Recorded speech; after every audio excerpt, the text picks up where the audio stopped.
Hello guys, welcome to my channel. তো guys, আজকের প্রতিবেদনে আপনাদেরকে জানিয়ে দেব রাজ্য সরকার দিচ্ছে 1500 টাকা প্রতি মাসে। লিস্টে নাম থাকলেই অবশ্যই পাবেন। তো কি প্রকল্পের মাধ্যমে আপনারা 1500 টাকা পাবেন আজকের ভিডিওতে আপনাদেরকে বিস্তারিত জানিয়ে দেব। আর তার জন্য ভিডিওটি শেষ পর্যন্ত দেখতে থাকুন। তার সাথে সাথে আমার চ্যানেলে যদি আপনারা নতুন হয়ে থাকেন, চ্যানেলটি অবশ্যই সাবস্ক্রাইব করবেন এবং পাশে থাকা বেল আইকন প্রেস করতে ভুলবেন না, যাতে সাথে সাথে আমার ভিডিও আপনাদের কাছে পৌঁছে যায়।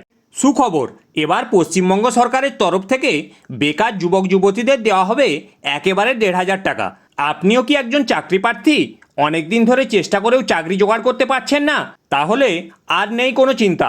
সম্প্রতি পশ্চিমবঙ্গ সরকারের তরফ থেকে বেকার যুবক যুবতীদের পাশে দাঁড়াতে পরিকল্পনা করা হয়েছে এক নতুন স্কিমের। যে স্কিম অনুযায়ী যতদিন না তারা চাকরি পাচ্ছেন তাদের দেওয়া হবে মাসিক ভাতা। কি এই স্কিমের নাম, কারা কারা পাবেন, কিভাবে করবেন আবেদন, সব কিছু রইল বিস্তারিত।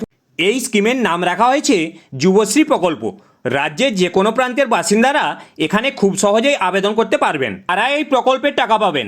পশ্চিমবঙ্গ রাজ্যের প্রত্যেকটি ছেলে মেয়ে যারা বর্তমানে কলেজ এবং অন্যান্য কোনো প্রতিষ্ঠানে পড়াশোনা করছেন কিংবা অন্যান্য কোনো ট্রেনিংয়ের সঙ্গে যুক্ত রয়েছেন, তারা এই প্রকল্পের আওতায় পড়বেন।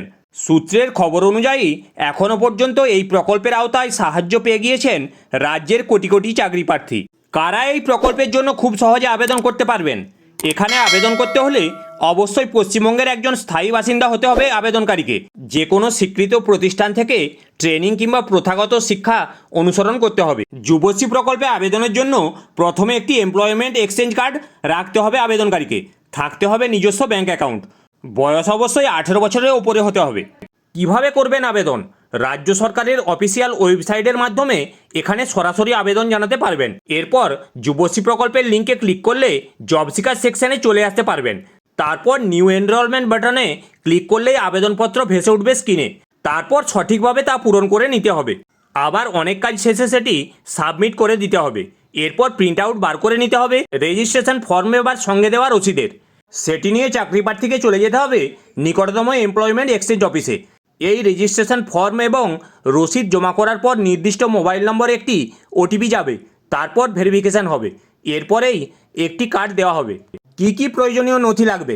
পাসপোর্ট সাইজ ছবি, ভোটার কার্ড, শিক্ষাগত যোগ্যতা সার্টিফিকেট, কাস্ট সার্টিফিকেট, সক্রিয় ব্যাঙ্ক অ্যাকাউন্ট, মাধ্যমিকের অ্যাডমিট কার্ডের জেরক্স, স্থায়ী বাসস্থানের প্রমাণপত্র। তো গাইস, এই ছিল আজকের আপডেট। ভিডিওটি যদি আপনাদের ভালো লেগে থাকে অবশ্যই একটি লাইক করবেন।